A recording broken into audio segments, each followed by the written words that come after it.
coming up, I came up in the gym with the Russells. You know, from the time I could walk, I was in the gym with them. I tell Mm, people don't even know. Gary Antonio Russell taught me how to walk, not mm, walk with your boxing feet, like put one foot in front of the other. He taught mm, me how to walk, you know. So like when I got to the age of sparring, 13, 14 years old, me and him, that was like the first like pro I really worked with, and like we really sparred. And mm. like it would be days where like I would be having a bad day and he would be fucking me up. And it'd be days where he having a bad day and I'll be whooping his ass. So it's like, you know, if I do that to him and I look at him like my uncle. If I do that with him, somebody that I look at as a friend, I'm not gonna take it easy on them. Hmm.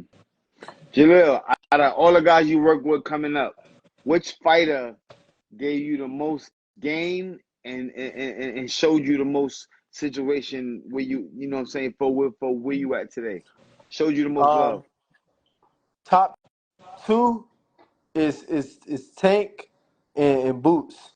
As far as Mm, like really pulled me to the side and like broke down certain things, I would have to say J Rock though.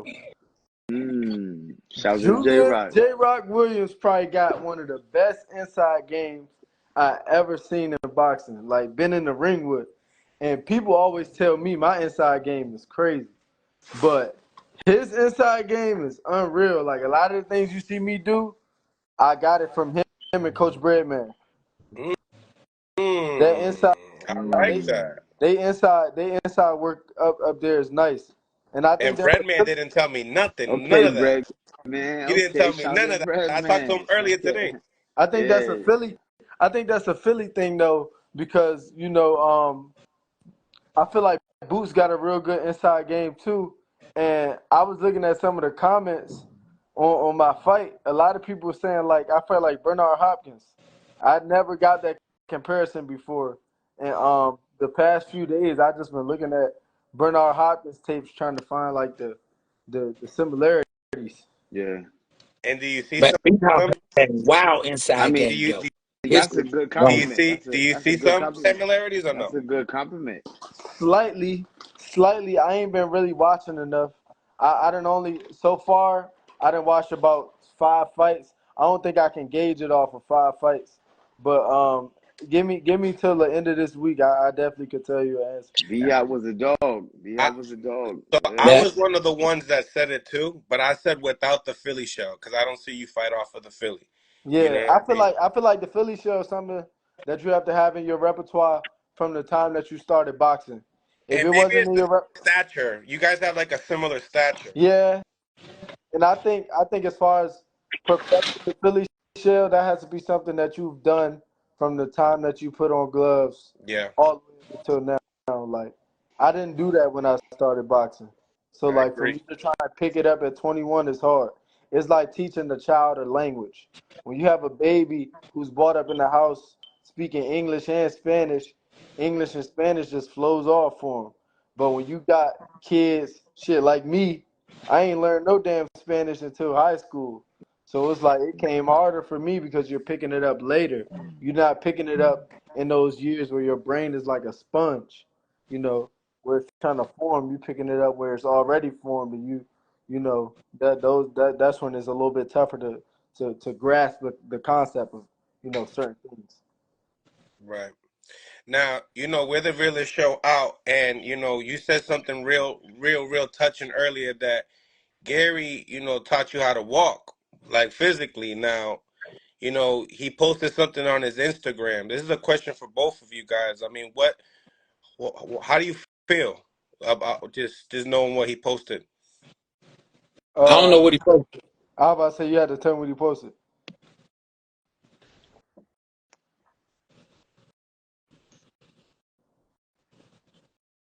Mills be tapped in. Mills be seeing all type of shit. I'm here for the fighters. He be tapped in. I ain't gonna lie. I ain't even see it.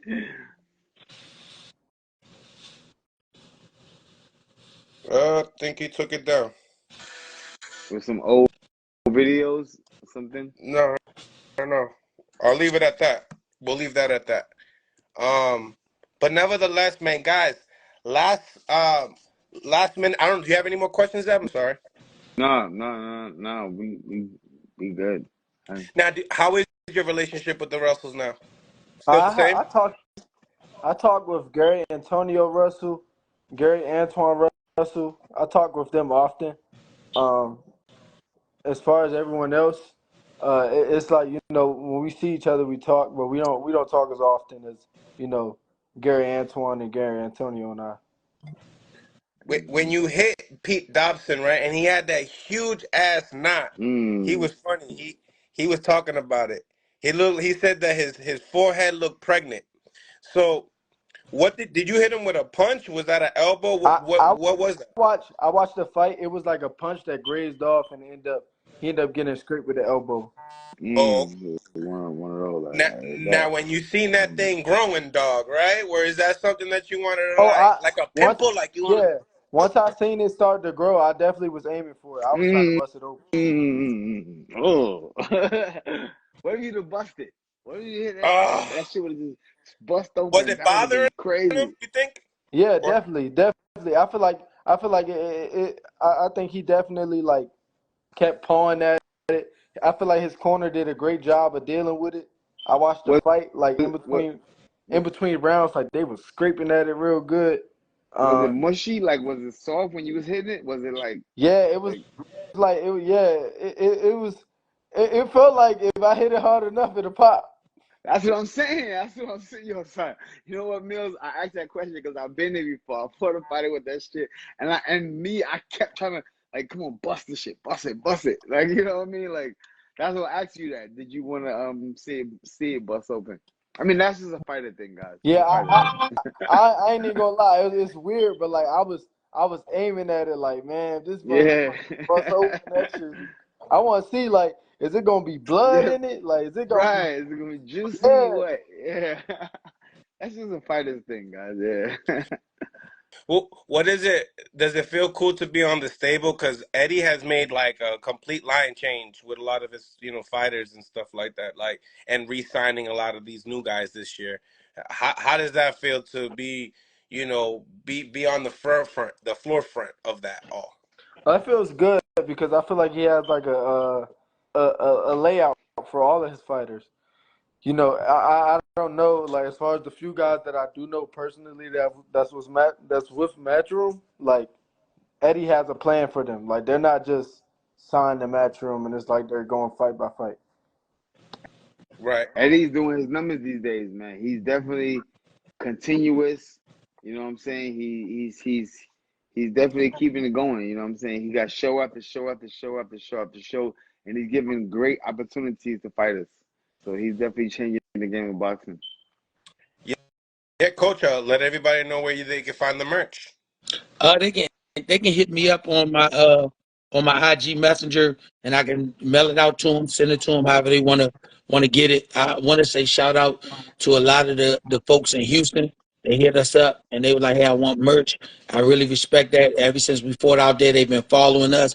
They keep in touch. They hit us up all the time, And I want to thank Steven Jackson for making sure that he had the merch before and was telling everybody, make sure you follow and appreciate. So, for us, the relationships you build in boxing, whether they're fighters you'll fight, whether they're coaches or camps, I think they're relationships that are lifelong.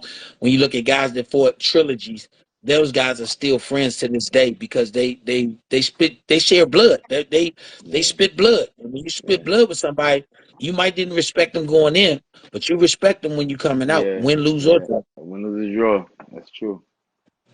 So my last question is, guys, your favorite Zab Judah fight? Hmm. Favorite Zab Judah fight? Probably him fighting Chop Chop. Why? That was I dope. feel That was like a good fight. it was one of those fights where going into it, it was like, you know, it was. I thought it was evenly matched, very Yeah. evenly matched fight, Hmm. and Zab went out there with a game plan, and it made the proper adjustments at the proper time to win the fight. Like it wasn't always like peaches and cream, but like he made immediate adjustments. Like, you know how some guys make adjustments in between the rounds, like their coach. But like, I feel like something would go wrong, and he would make the adjustment like on the spot. Chop Chop is very crafty. Big shout out to Chop Chop. Crafty guy. Very Bernard? crafty. For me, it would be his formative years early in his career. Anything between fight number 1 and fight number 12, because I saw the metamorphic change. If you got to see Zab in the amateurs, Zab was mesmerizing speed. You know, that's you came to see that. When you watched his first 12 fights, Zab went from the mesmerizing speed guy to the guy that went speed, and then before he left the vacated the territory, he went 2 hollers. Boom boom. That he started setting down on shit. But if I have to pick one fight, it's the Corey Spinks fight. Mm. I think Zab went in there and put the whole game together. And at that point, I thought Corey Spinks was the man. I thought Corey Spinks was the man. Shout And out he to went in Corey. there and did his thing with a guy. Like I said, I thought Corey was the man. If I was betting on it, I was going to bet with Corey.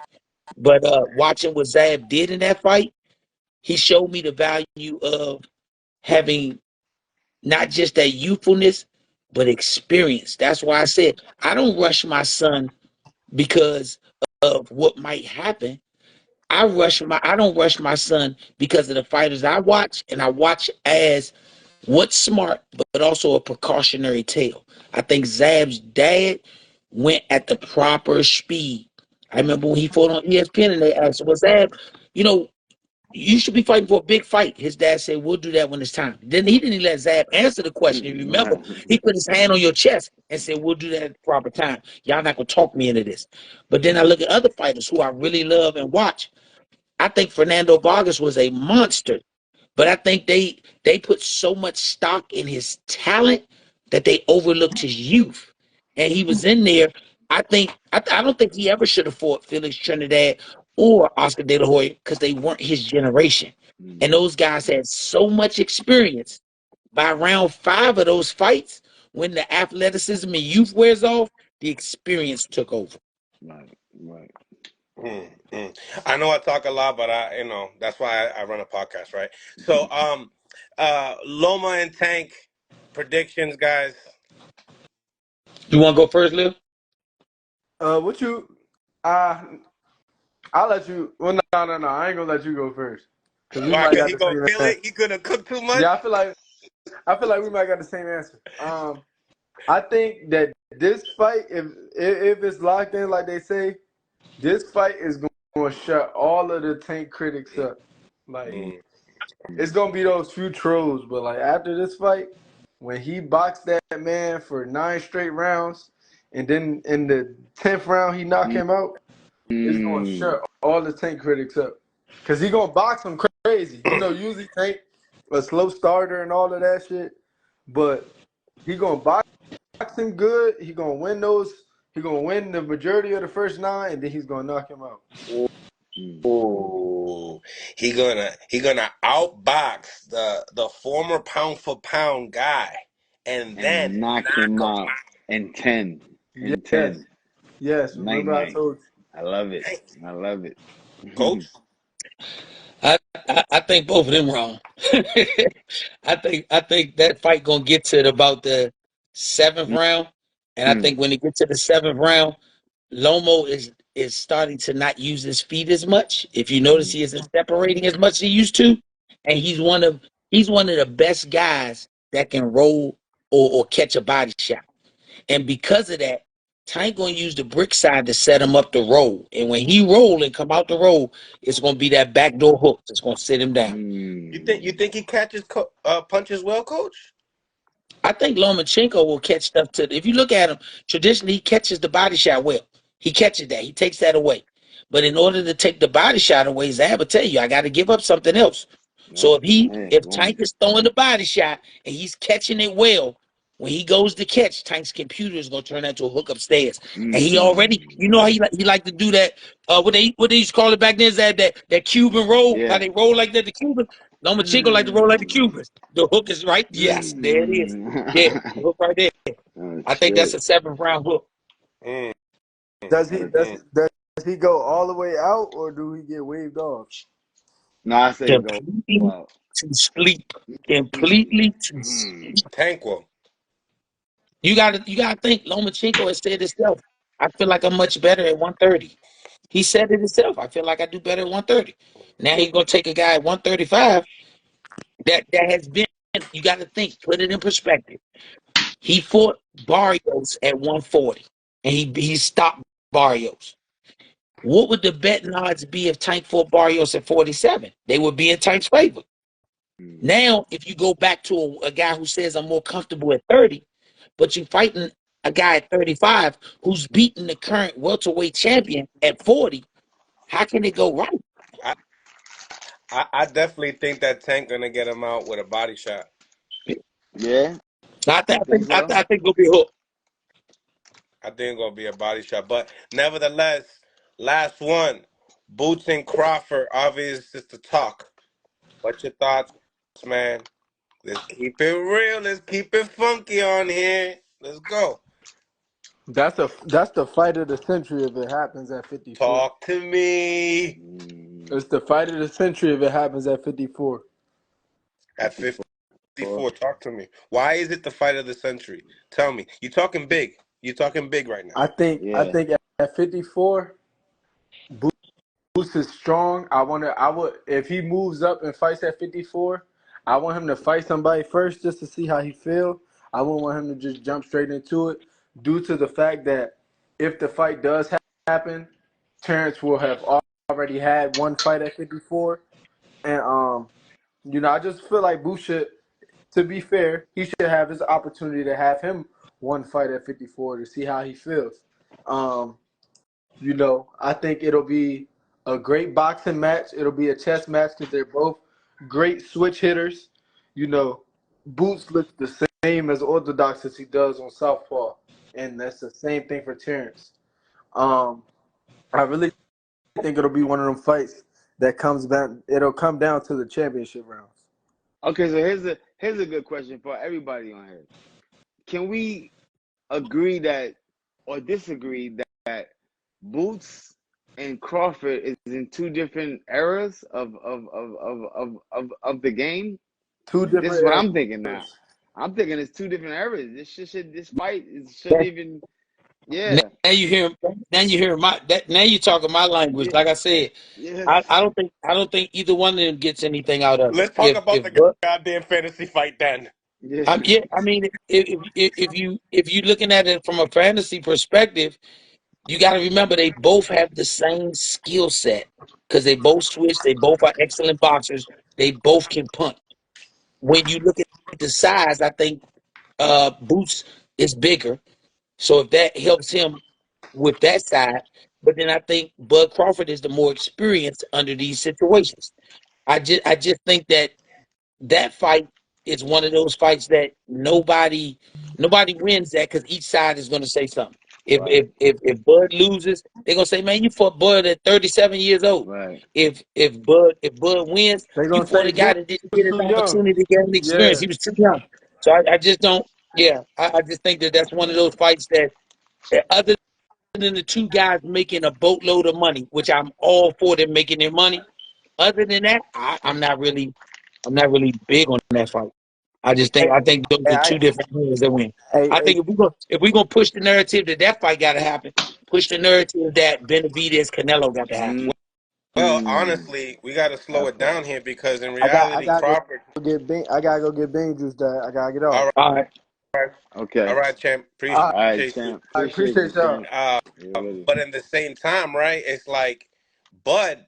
Bud is looking for that Canelo fight, and it seems to me that that fight is more going to happen versus this fight with Jaron Ennis, and like we just seeing supposedly he might be fighting Chris Eubank Jr., a guy that Bomac used to train for one fight, and then he got locked up and stuff. Like, I mean, like this is looking like, hey, what's going on? Maybe he fights Chris Eubank next, and then that's another measurement stick. And I don't know. Talk to me. I'd like to see Canelo versus Bud more than I'd like to see anything else. I think that slams the door on who was the best fighter of their generation Mm, because that will close that. I think we premature. Boots is still. He's getting ready to open a chapter on his run for championships. I think he's a 47 champion. He'll be a 54 champion. He'll be a 60 champion. He'll be a 68 champion. He's just opening the door on his book. That's why I said we got to think about the precautionary tales. Right. That's what we got to think about. Fernando Vargas, he won a title early in life. They could have slowed down Fernando and said, "Hey, let's let the current guard pass and let you hold your own book on your time." Right. You know, I'm looking for my son to hold his book on his generation. I'm not trying to jump in somebody else's generation, but like I said, for the money that they would get and what we know fighters and their families go through, especially when you got a father-son combination, that's the only reason I hope that both of them get it because they both put a lot of their life into this sport. Right. They put their life into it. Right. Right. Right. Well, this was an amazing show today, man. I Amazing. gotta say, great interview. Yeah, I amazing. really appreciate you guys for coming on. Zab, would you like to close your show? Yeah. I mean, listen, man, it was a hell of a show. I think your son has a very bright, fortunate career. You know what I'm saying? I see a lot of great things for you guys in the future. And I like the way you think. I like how you look at the fighter, how you break down the game plan, how you got your mind focused. It reminds me of how me and my dad used to do it. You know what I'm saying? And keep that up. I wish y'all the best in the future. And just know y'all always got a voice. You always got a home here in boxing. Anytime y'all need to come out here and let somebody know or get something off your chest, right here before champ with Zay Judah in Mill City, we got you. Right here, man. Appreciate you Appreciate guys. y'all, Appreciate 100%. Blessings, you man. already. All right. Blessings. Yes, sir. Make sure you guys once again go out your way, subscribe to the new YouTube channel, Before Champ. It's on both of our links. There's a link right here on our bio and on Zab Judah's bio as well. Nevertheless, God bless and on to the next. That's right. Peace.